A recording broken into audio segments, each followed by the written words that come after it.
Okay, we can Oh, wait. yeah. Okay, go ahead. Okay. So as I was saying, this is our letters of recommendation and thank you letters talk. So I wanted to start off by having our panelists introduce themselves, just their name, where they went to school, what year they are. I can get us started. So I'm Megan. I am an MS2 here. I went to UC Berkeley and graduated class of 2017. And really excited to be here. I'll be moderating, asking questions and answering your questions should you ask them in the Q&A portion. And I'd like to hand it off to our panelists. So maybe we can popcorn. So Josh, if you want to go next. Yeah, sure. So hi, everyone. My name is Josh. I'm a second year med student and I graduated from UCLA in 2019. Yeah, I'm happy to answer all the questions you guys have about letters of rec. So yeah, I'll popcorn to Manny. Hi, so my name is Emmanuel and I go by Manny. I went to UCSD for my undergraduate and for my master's. And I also took 3 gap years. So if you guys have any questions about those, and I'd be happy to answer questions too about letters of recommendation.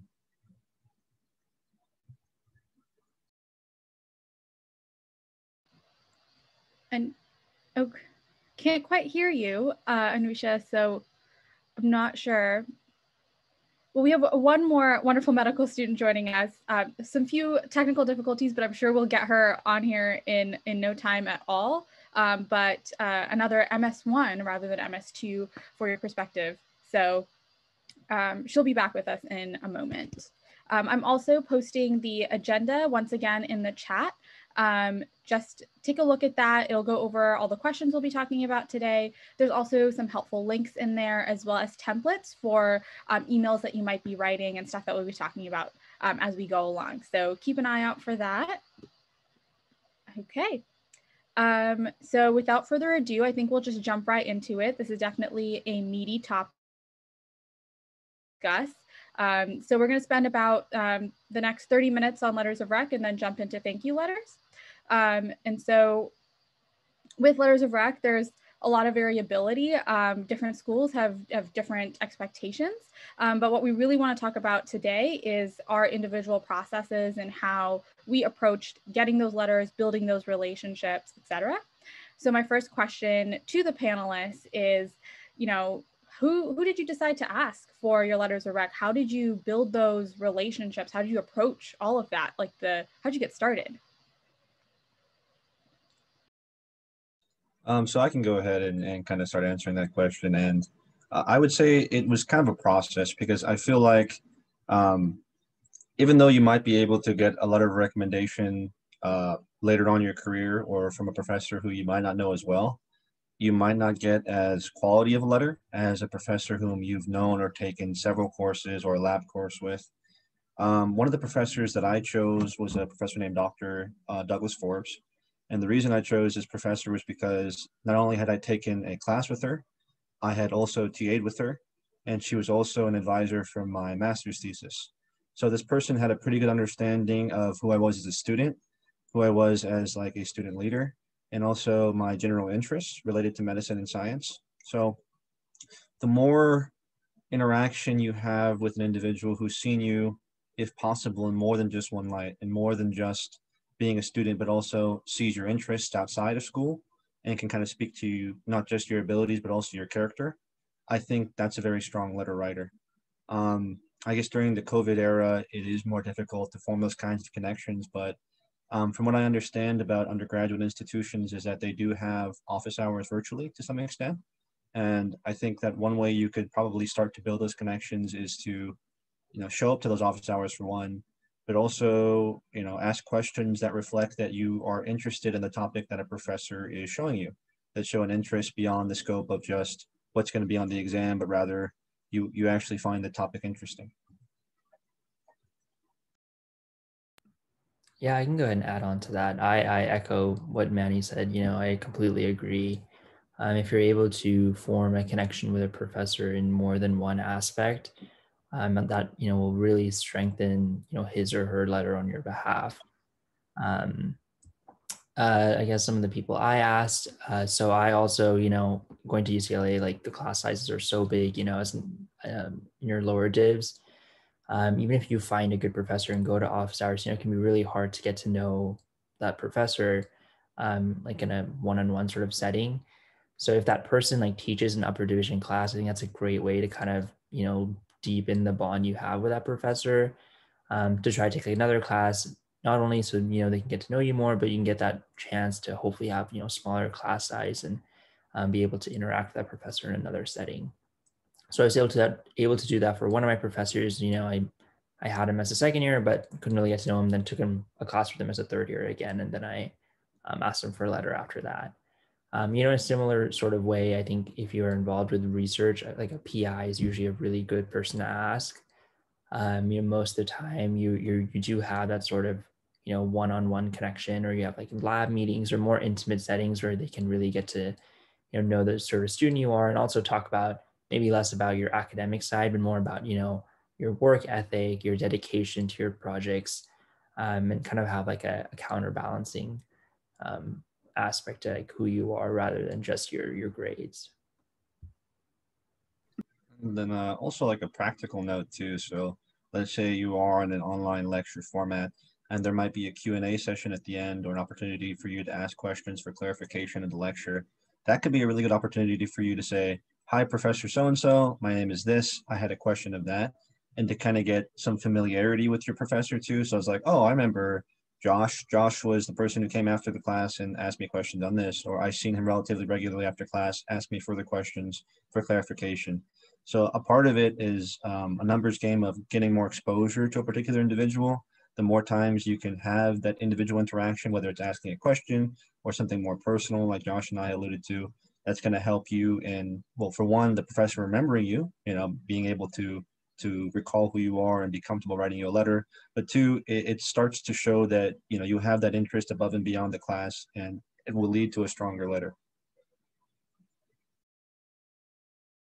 I'm going to give this another shot. Hopefully everyone can hear me now.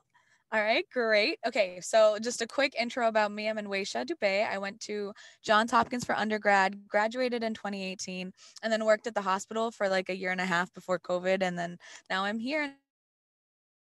Be here. As Josh and actually as everyone has talked about, you really want to get recommendations from people who know you very well.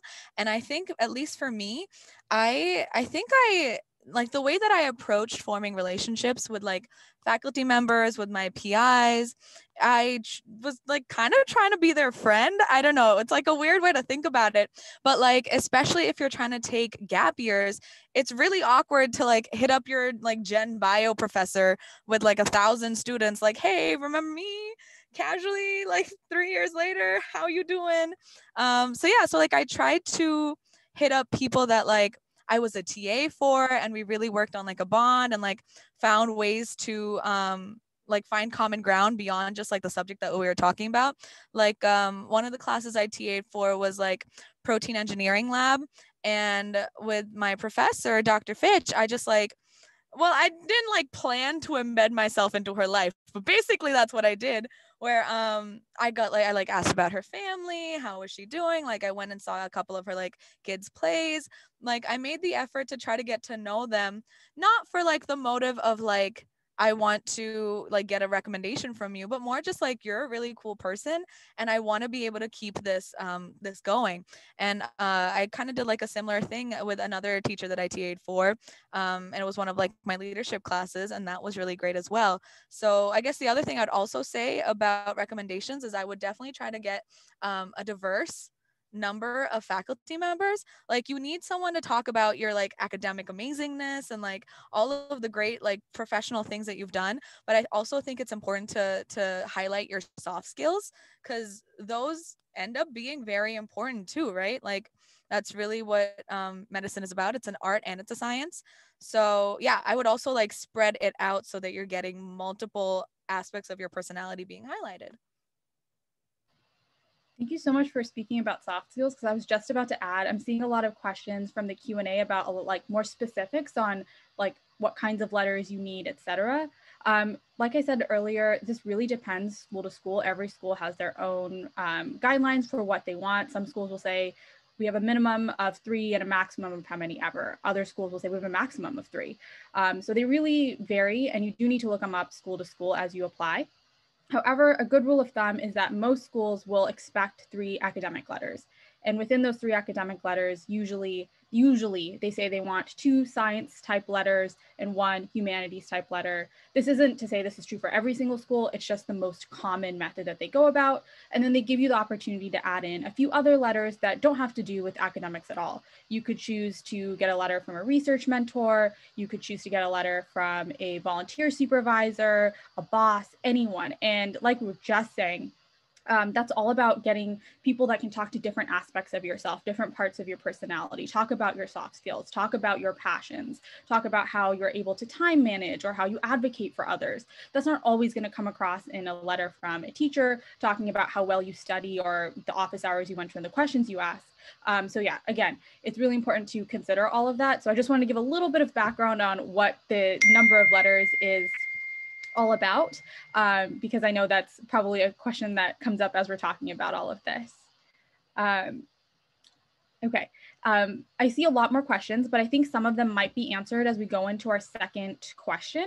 And that question is, we kind of talked about who you asked and those relationships that you were building, but how did you ask for that letter of recommendation? And I'd love for all of you to specify, when you asked in terms of like when you took a class or when you participated in an activity and when you ended up getting the letter, like did you approach email, in person, those kind of specifics about how you actually ended up getting your letter. Sure, I can go first on this one, I guess.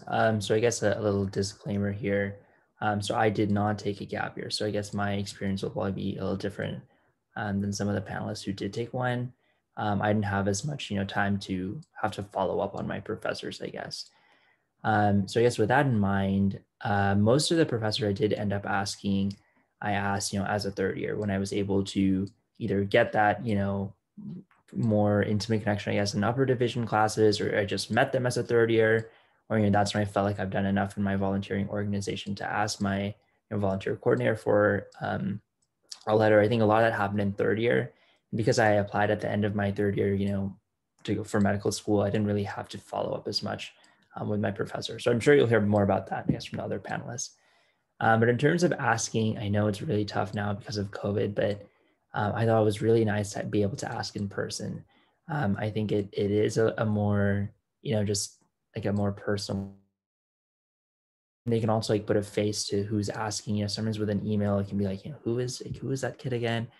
I guess there are options, to like maybe have like a Zoom sort of session where you can ask in person, where they can still sort of see your face.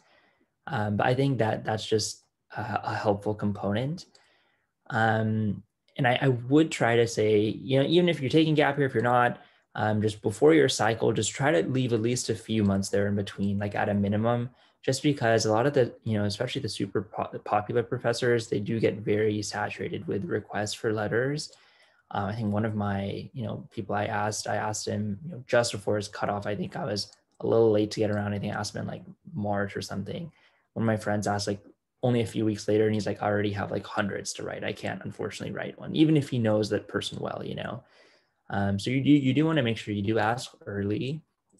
I guess another thing to keep in mind, I don't want to talk too much, is that a lot of times professors will kind of expect you to have other materials ready when you ask for a letter, or at least in like a subsequent email.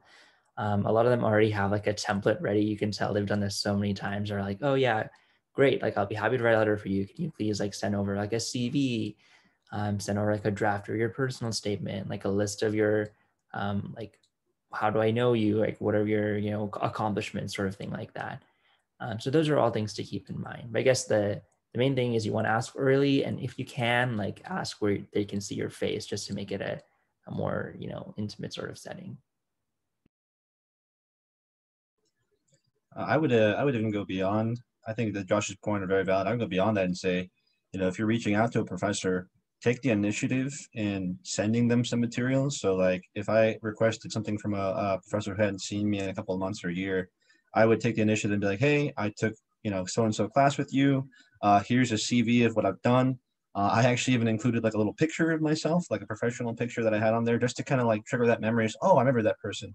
So, you know, the easier you make the process, the more you facilitate it. So it's like everything's there for them. They don't have to go hunting you down to ask you more questions on that.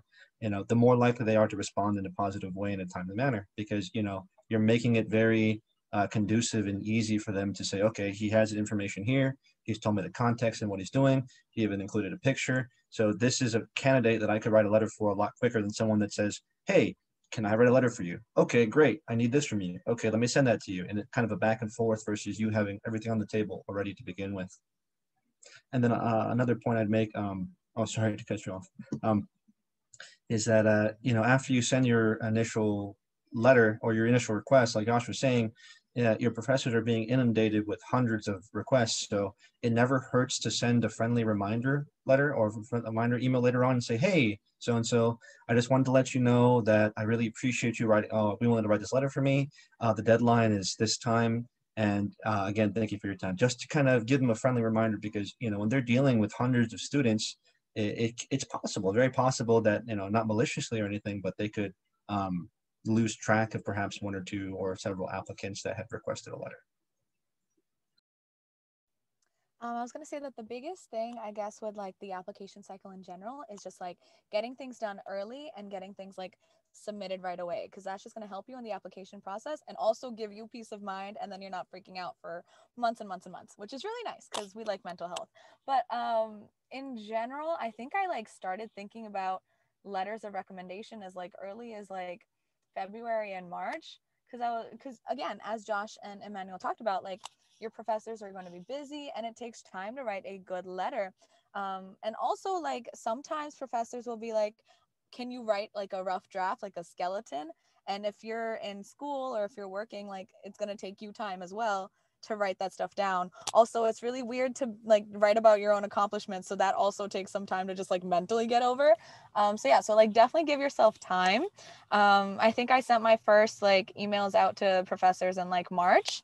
And then I asked if they could like get them into me by like end of May. So then I like locked my whatever quiver or whatever the way that you do it is in like end of May, early June, and then you just like get to be ahead of the pack, if you will. But technically there's like really no ranking or anything like that, but still it's just nice to be done with it. And then there was something else I was going to say, but I think I blanked on that, so if I think of it, I'll come back. A follow-up question I wanted to ask, especially Manny, since you took 3 gap years, I also took 2 gap years, so I can speak on this as well, is how did you keep people updated? When did you get the letters in terms of your gap years? And I guess open to everyone. I know Josh kind of mentioned this was not so much an issue for him, but how did you get letters from courses that, sorry about that, happened a long time ago? Did you just get them right after the class ended? What was your strategy? This was exactly what I was going to talk about. Oh my God, you just jogged my memory. Thank you. So yeah, so I also took 2 gap years. And I think something that really, really helped was just like periodically during those 2 years, I would like, if I saw something that related to one of my professors that I was thinking about when I graduated, to like be like, I'm going to go back and ask them for a recommendation, I just like send them a quick email like, oh my God, I learned about like MBTI today. How does that relate to leadership? And then like Dr. Smetic, who was one of the people that I asked for a rec, would just be like, oh yeah, this is a great time. And then you like have like a little quick exchange. And then that was like my way of still like keeping the connection alive. But also he was really cool. So I was like really happy to do that anyway. And so that was like kind of my main way of making sure that I still had some sort of relationship with people. I also did the thing that Emmanuel did where I like literally wrote out like a full CV and then also like a brief synopsis of what my personal letter was going to be. And then also like how I knew the person and like about our time together. And also like how I really respected what they did, because I mean, a lot of times like they'll be like, why do you want me per se to like write this letter? Like, why me instead of like the tens of people that have taught you over the years? And I think it's really nice to then like write a little spiel about like, you really impacted me in this way, and I think you know me like this really well, and I'd love that to be highlighted. So that's like another thing too, is like you got to also specify like what kind of a letter you want from them, because they could write a very dry, like, this is what they did, this is what the person accomplished, which is really great, but you really want those like anecdotes and like those like little personal touches that make an impact too.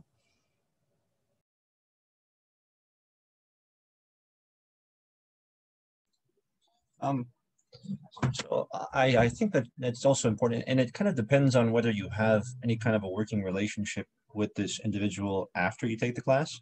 So with some of my professors, I did have some working relationship and capacity to doing research, and you know they were involved in that, so that makes it a lot easier.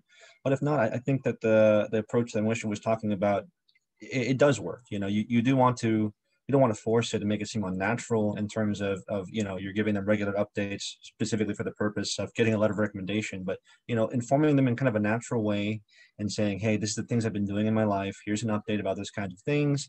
Or like she said, like, you know, I had engaged, or I was reading a paper or something and it reminded me of your class and I wanted to just bring it up to you or show it to your attention.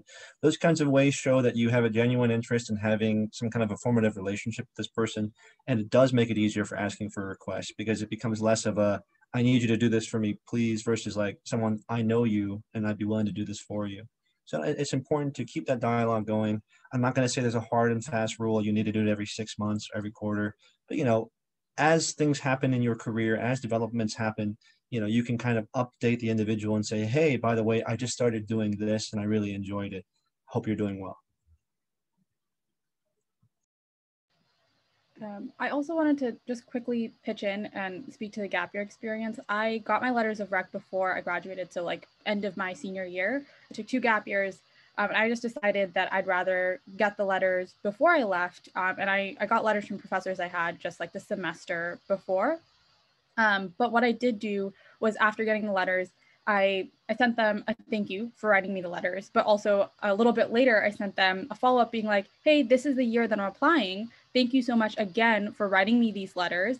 This is what I've been up to.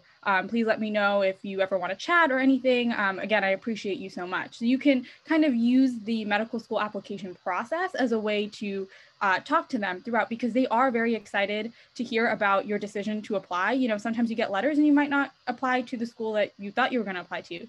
So they love to hear those updates, and they love to hear that, you know, when you're successful, they love to hear those as well. So, you know, if there's someone that cared enough to write you a letter, for the most part, they are excited to hear from you. I know that they're very busy and it may seem like, oh, they don't want any more emails, but that's usually not the case, and they are very caring and giving people. I see a lot of specific questions about the letter writing process. I'm going to keep answering those in the chat, and if I don't get to them, we will get to them at the end. But I just wanted to ask one more general, broad follow-up, because I think it is important, is how did you store these letters? You know, we were hearing different kinds of methods of people that got them right away, got them quite a bit before. Did you use like a letter service to hold your letters? Did you send them directly into the application? It's something I think worth speaking to, since people do have to consider those options as they get these letters. I would strongly recommend Interfolio. In my experience, Interfolio was a great resource. It interfaces with AMCAS really well, and it allows you to store letters, you know, indefinitely for as long as you need. I think the biggest concern there would simply be that when you're applying through AMCAS, like I think they only accept letters of a certain age. So anyone wants to correct me if I'm wrong, but I think they accept letters about 2 years old, maybe 3 years. You can keep them on there. But having the Interfolio service is great because it's so simple to send it to any different kind of application you need to. There's even a streamline. You can go on Google or something and be like, how do I upload from Interfolio to AMCAS or something like that? It's very streamlined. Keep it very organized there. And I think they even give you like feedback. So like if you send it to a letter, it tells you the status of whether it has been like not read or read, which I think is important for AMCAS too. And it tells you whether it was accepted by the AMCAS, whether the letter has been added to your profile. So I think Interfolio is something that I personally have had great success with.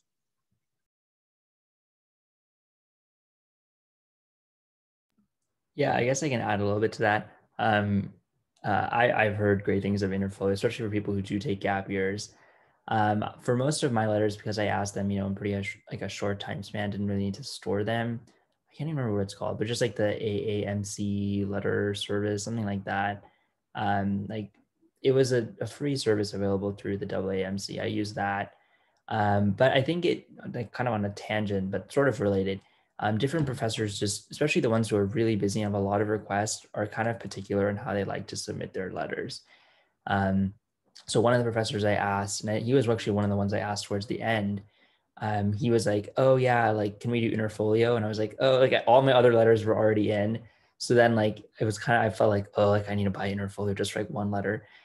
Which I mean, I guess could have been prevented if I like had maybe asked beforehand, or like, you know, just ask, you know, like set these dialogues up like in advance.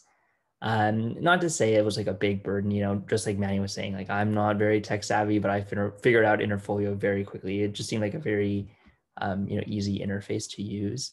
And yeah, actually my English professor ended up submitting it by mail. So like there are so many different ways you can send in a letter, and you know, I thought it would take forever to get there. It actually didn't take that long. I think it was one of the first letters that was accepted. So there are so many different ways to submit it, but I think just asking the professor, or it doesn't have to be a professor, you know, whoever's writing your letter, um, asking them how they would like to send in their letter and like what you're thinking is just a good way to get that kind of ball rolling. Thank you all so much for your answers. I'd love to shift gears just a little bit and ask your experience about requesting letters that were not academic. Because I know all of us had, you know, our 3 academic letters, maybe more, but we definitely had another aspect. And so tell me, or tell our attendees a little bit about who you asked for those other types of letters, what kind of letters you got. So I think, yeah, it goes back to making sure that you're getting like a vast array of like highlighting your personality. So I think that like I in total sent, I got like 6 letters, and which is a lot. I don't think you necessarily need that. I think it's like 4 to 6 or something. But one of the schools that I was applying to had like 6 as their like minimum or whatever. So I got 6. And I just remember I tried to focus on just making sure that every part of my application was like highlighted, like me as a student, me as like a volunteer, me as like a researcher, me as like being in a clinical setting. So I think I got like 2 from my professors, and it was, oh no, I lied. I got 3 from my professors. And so one I got was like the pre-med classes kind of professor.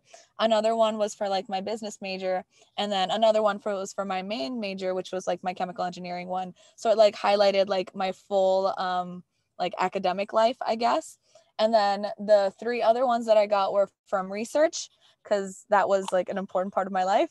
And then I started a nonprofit, so I'd like someone from my nonprofit write one for me. And then I think I also had another one that was, oh, and then I was an RA, so I had a person that I worked with as well. So like I would sit down and think about like what are the values, or at least like what aspects of yourself you're trying to get across very well, like in your application in general, and then have like your recommenders.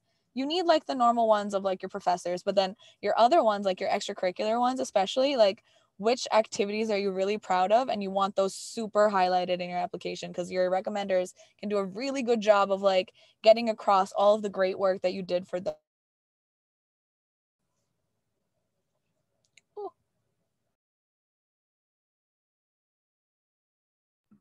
I don't have too much to add. I think that was a great answer. I'll just say briefly.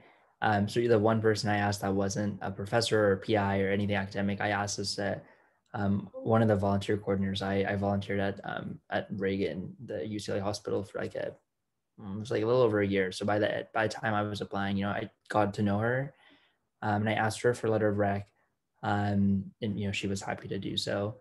Just like another side note, I think speaking to what Anwesha was saying, you can kind of even ask your letter writers like what you want them to highlight. So like people who like have seen you in a non-academic regard, you know, like, oh, could you write me a strong letter? Like, I really hope you can showcase, you know, like my passion for X, or like my work ethic for Y, or like whatever it is you really want them to show you. If anything, they can, you know, a lot of times they will appreciate that because it gives them a direction to write about. And it kind of, just like she was saying, you know, helps them like kind of put the puzzle pieces together of showing all different aspects of yourself. So that's another thing you can think about when you are in the process of asking a letter writer to write something for you.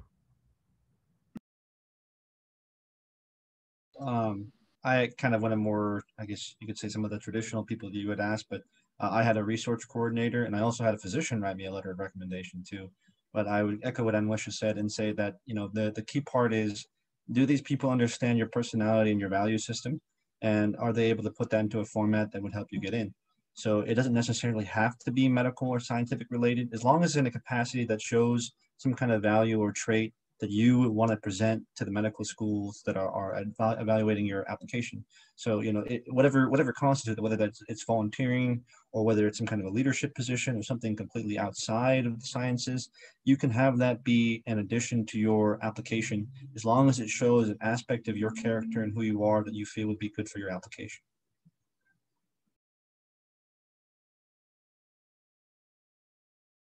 Okay, awesome.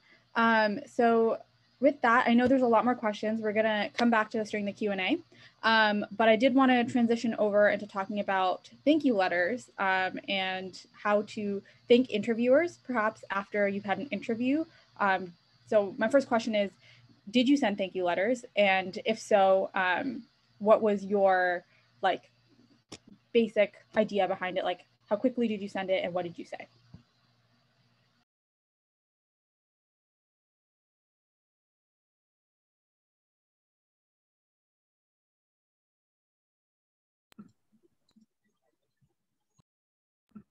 Okay, I guess I'll go. There's some back and forth there.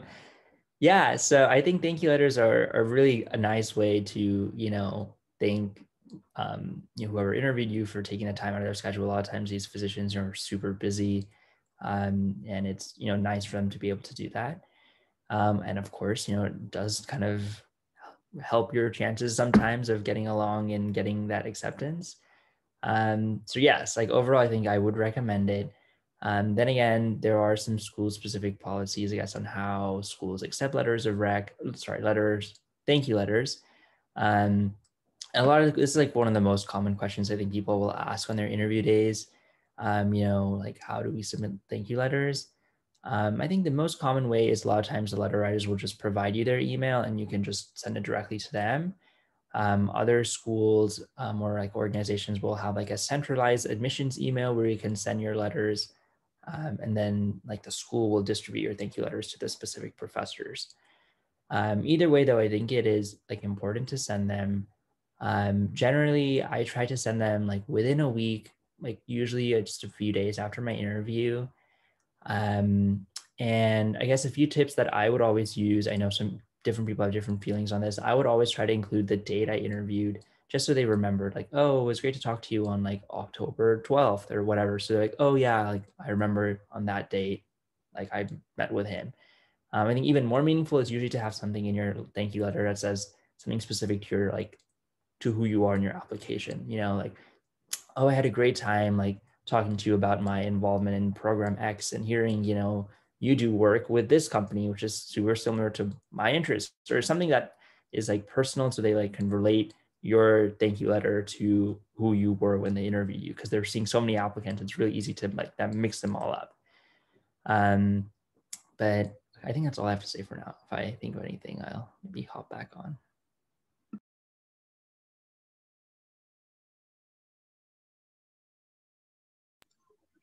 I'm actually in the camp that I'm not sure that thank you letters are absolutely necessary. I think they can be a nice finishing touch if you really did connect with an interviewer or you spoke to them and it made an impact on you by and far. But in my experience, several of the schools I actually went to specifically requested not to have thank you letters. So I would just be familiar with the individual school's policy regarding thank you letters. And, they'll usually be pretty explicit about whether they like that or not, or how to send them about. But yeah, if you do find you have a connection with an interview, an earnest connection in the process of explaining about yourself, I think it'd be totally appropriate to send a letter. But again, I don't think it is the make or break decision whether you're going to get accepted. Okay, I feel like I had a similar experience as Emmanuel. And if they don't specify during their interview day if they want you to have a thank you letter or not, you can always ask. But yeah, literally weirdly enough, every place I sent a thank you letter, I got rejected from. So it really makes no difference, I guess. I would still say send your thank you letters, but like it's not, like Emmanuel said, it's not gonna make or break you. The other thing is that like I wouldn't make those thank you letters super long, because again, if it's a physician, if it's a med student, like they're going to be busy, and you know, it's nice to get a thank you letter. It's fantastic.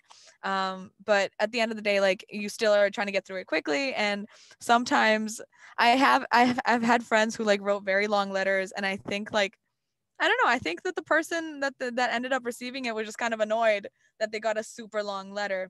You really just want to be like, thank you so much for the time with you. Maybe like a couple of like two sentences at most about like what you talked about, or something that was like you took away from that conversation, and then just be like, again, thank you again, and then just end it. So make sure it's a small letter, and you're not like annoying the people. You don't want that. Did any of you get responses from your thank you letters? I think speaking to kind of what Anwesha said, I feel like the more responses I got, the less likely I was to get into the school. So it's just, there really is no correlation. You know, if you feel like you want to do it, but it's not going to be like the most important factor, of course, that goes into your acceptance or not. Yeah, there's so many things that are going to stress you out during this cycle. Just don't let this be one of them. It's not a big deal. That was exactly what I was getting at. I know that I would get like anxious about emails that I'd send out and not get a response, but you know, it doesn't really matter. Half the time no one reads them. So don't worry too much about it. This isn't like a make or break thing. And that's, I feel like, the main takeaway that you should take from thank you letters. But I did want to also add that there are some examples of emails that you can send, not specifically thank you letters, but just emails that you can send out to professors, just people in general, making requests that are at the end of our agenda. I'm going to post the agenda one last time in our chat, just so that everyone has access to it. So just give me one moment. Okay, so it's right there. And we also had a request from one of the participants if we could have the panelists share their contact information if they're comfortable. So if you are comfortable, just please type your contact information, like an email address, in the chat. And if you're not, that's totally fine. I'm sure we all appreciate all the wonderful advice you've given us so far. So I just want to take a few minutes or a minute or two for you to do that if you feel comfortable, and then we'll go into the Q&A, because I think there are a lot of like finer questions, finer points that I wanted to go over.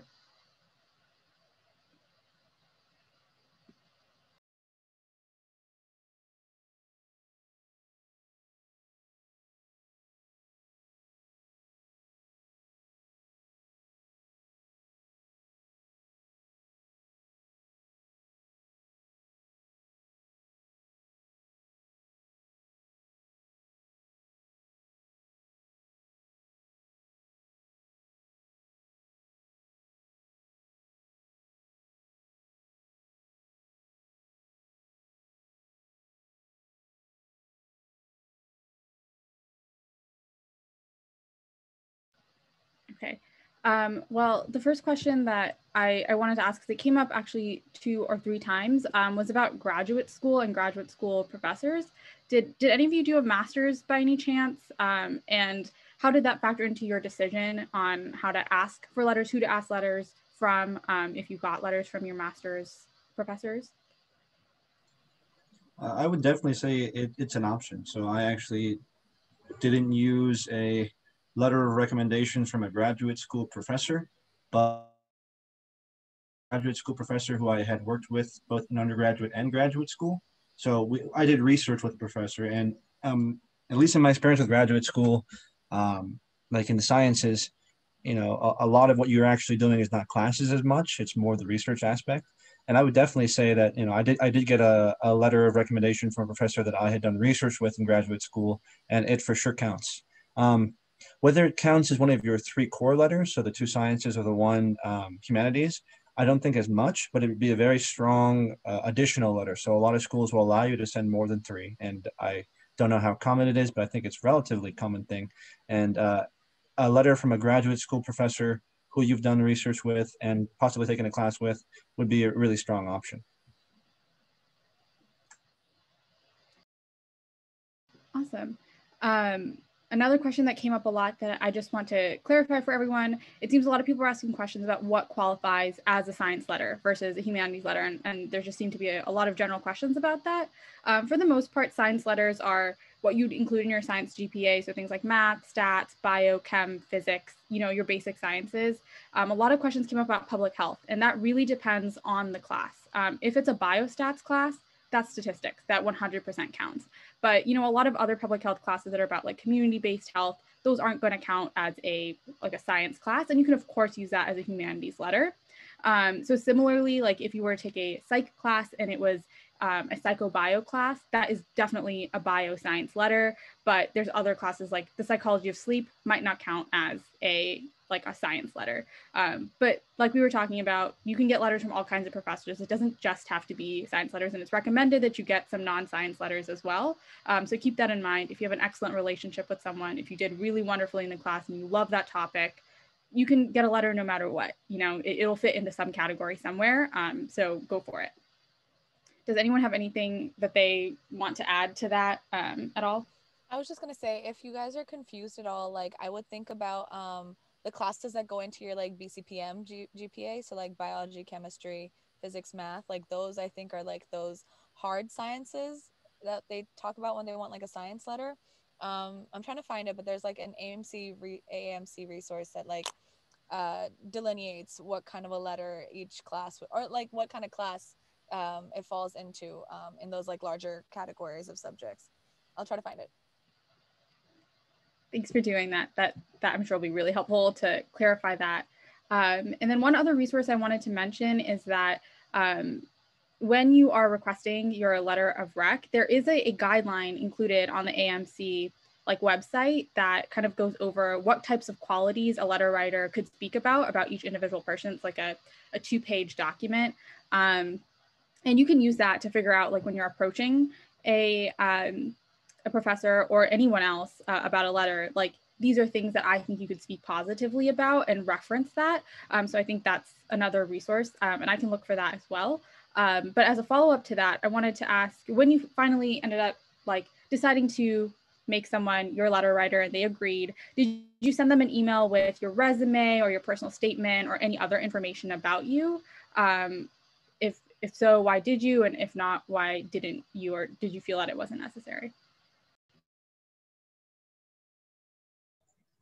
I'm actually of the opinion that you should do that in your first letter. So the first time you request a letter, not on the second encounter, just, you know, this is your shot, so to speak. So include all that information there, make it all present on that first email you send to them too, so that should they decide to write you the letter, there's no further dialogue necessary in terms of you having to send back and forth your CV and things like that.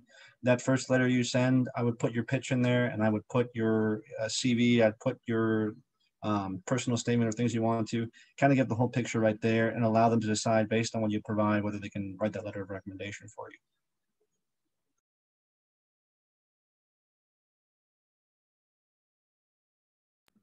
you. Yeah, I guess I don't have too much to add. The thing is, I asked most of my letter writers in person, so I guess I didn't like have a hard copy, I guess, of my like stuff available, but I like shortly followed up with all the materials, you know, once they agreed to do so. But I think, you know, I think it's of course important to have all that stuff ready. I think less important than like how early you send it is just making sure it is ready to be sent, because that is, you know, really important. I think almost everyone will want to see something, whether it's your CV, a draft of your personal statement, you know, some sort of like enumeration, like what you did like with that professor, you know. So just, you know, keeping that on your radar, knowing it's gonna come up, and just having that ready, whether it's in the first email, the second email, just being ready to send it to them.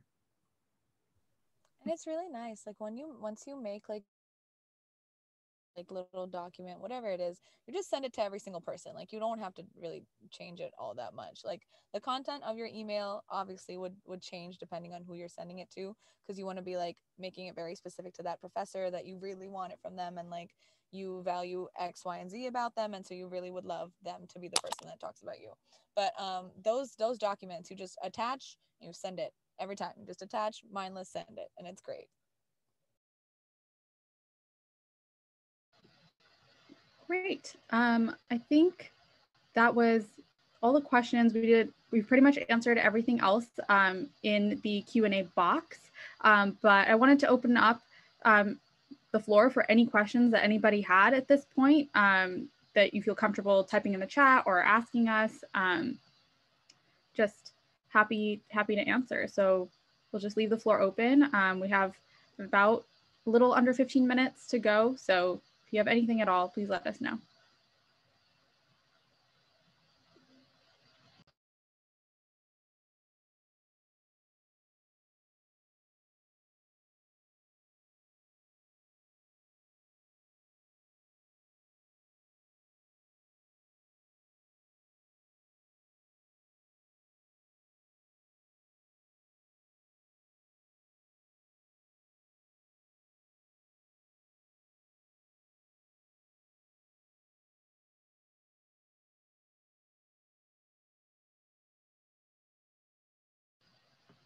If not, I guess a final question to our panelists would be, sorry, I got a couple of chats at the same time. We have a question from an attendee asking, how long should you know a professor before having them write you a letter?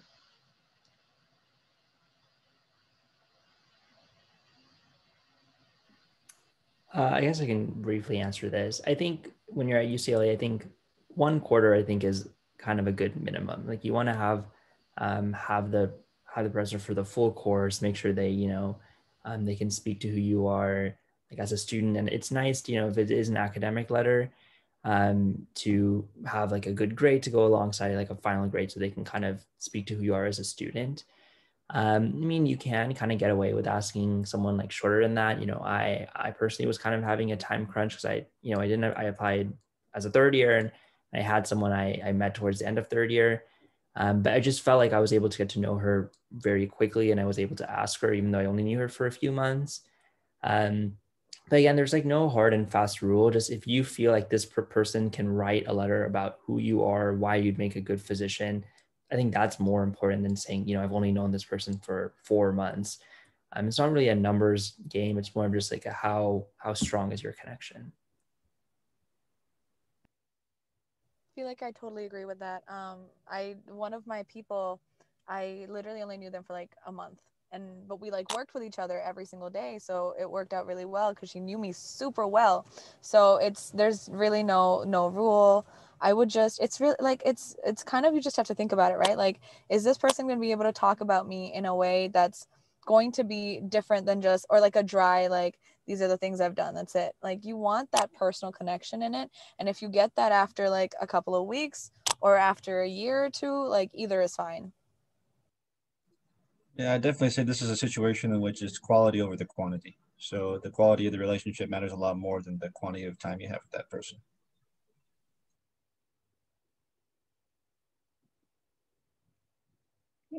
Josh brought up a great point that we should probably mention what update letters are and if anyone's used them, since we're on the topic of all the letters that come with this application process. So if anyone wants to speak on if they've sent an update letter and what that meant for them and why they did it.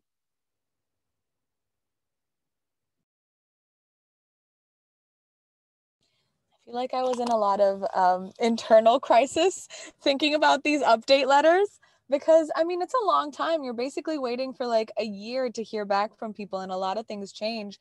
And I would be like, oh, I did some random thing. Is this significant enough for me to send a letter?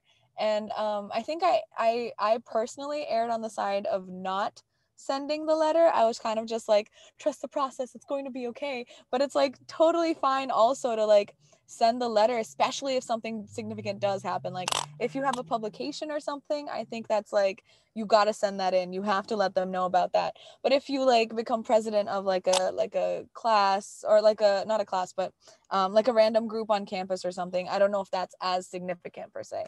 So again, I think it's up to you. If you do want to send that letter about being class president, like go for it. It's like all on you. But again, it's about like, at least for me, I think I was a little neurotic during my time applying to med school.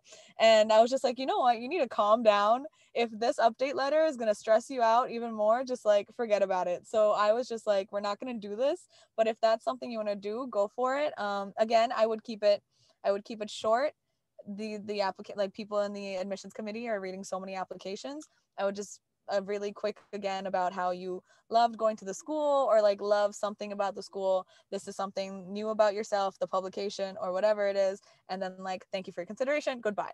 Again, quick, short, succinct, really nice. You're not going to annoy anyone.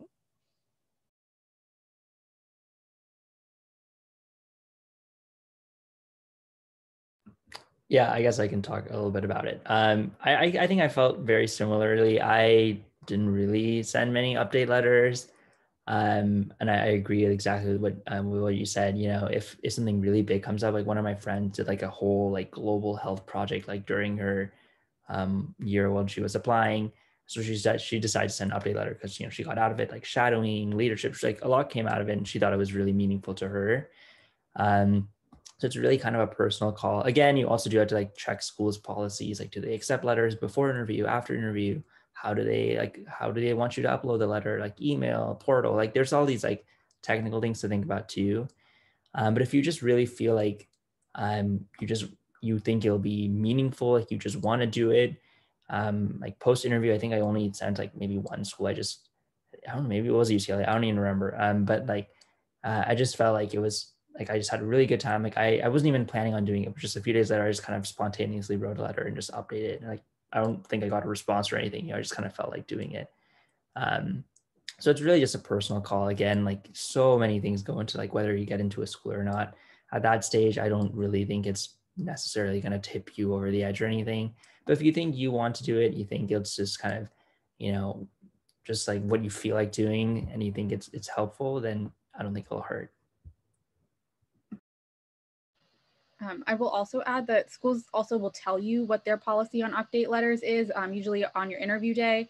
One of the reasons that I did not send any update letters was like my second interview, they were like, we don't want an update letter unless you win the Nobel Prize or you get published in Nature. And I was like, I have not done either of those things and I don't see myself doing them. So from then on, I was like, I guess no update letters for me. So some schools are like very, very like severe about it, but others are very like, if you want to tell us something, go for it. We love to hear from you. I've literally heard the words, we'd love to hear from you. I don't know how serious they were. So it really depends on the school as well. And then we have a question in the chat that was asking, how does the process of LORs for medical school compare to that of undergrad and getting letters of rec through your Common App? I will admit it's been a hot minute since the Common App. So if any of us remember what that was like and if that was different. I feel like I feel like it was very different. Like I barely remember. It could also be the time. It's been a long time. But I think it was just like I just like asked two of my I asked like my math teacher and like my chemistry teacher, and I was like, all right, that's it. And they just put it in and that was it. Like I didn't even think about it. I didn't send them a CV or anything. I think like with med school, it's just you're on a different level now, right? Like undergrad to grad school is like a big jump. So yeah, I think it's vastly different in that at least you have to like start making your own relationships. Like I think in high school it was so easy because like you had the same teacher like every other day or like every day or something. And it was so easy because I feel like there were fewer people in the class as well, depending on like the size of the high school that you went to. In college, it's just there's so many people, there's so many different professors, there's so many students, and a lot of them are extremely busy. So it's definitely harder to create that relationship. You have to really work at it, and like keep it in mind that like you really like this person, you think they're super cool, you want to work with them, and you want them to ultimately be a person that gets to vouch for you. So yeah, I think they're definitely different processes. And I think the letter itself has different content. Like I don't think my like Common App letters were interesting at all. Like I think they were just like, this girl isn't dumb. Like I think that's about it.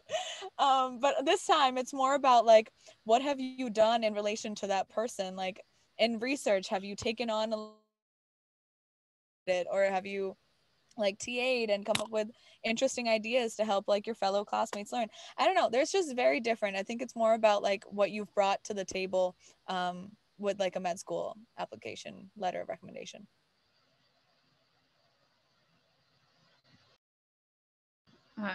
Going off of what Anisha said, I think the impetus for having a teacher know your name in high school is the teacher. The teacher has to know your name. But in college, it's about you have to get the teacher to know your name. And that's where the difficulty with getting letters is. It's that, you know, in high school, it's done for you. And in college or university, it's like you have to go seek these things out, seek out the relationships. And that's what makes it hard. It's not doing well in the class. It's none of that. It's really that relationship building. And that takes time. And sometimes you have to think about it ahead of time. Like going into that class, you're like, I think I'm going to like this class. I think I'm going to like this professor. So I'm going to put effort into this relationship from day one. And that I think is where the difference is. Okay. Well, we have a couple minutes left, but I think if anyone has any more questions, feel free to pop them in the Q&A. But I think that is all from us, unless any of the panelists have any like concluding thoughts that they want to share, any last bits of advice. Nope. If I could go back, all I would say is that just relax. You're going to end up where you're going to need to be. Like literally you will have the best time. Don't worry about it. Your life will be great. Like this is not the end all be all. You're going to be great. You're going to do great. It's going to be awesome. Just be happy. Just relax. Yeah, think of letters as the easy part of this application. It requires the least amount of work from yourself. You're kind of like shifting this work onto somebody else. So if you think about it that way, it's really not that bad at all. Yeah, if you take the time to do meaningful things and to get to know people and form relationships with your professors, then the asking for a letter will be the easiest part. The more important part is the process of developing those meaningful connections and opportunities so that you have that CV of life, resume of life, in order for you to be able to get a high quality letter of recommendation. So focus on doing things you enjoy and that you find meaningful.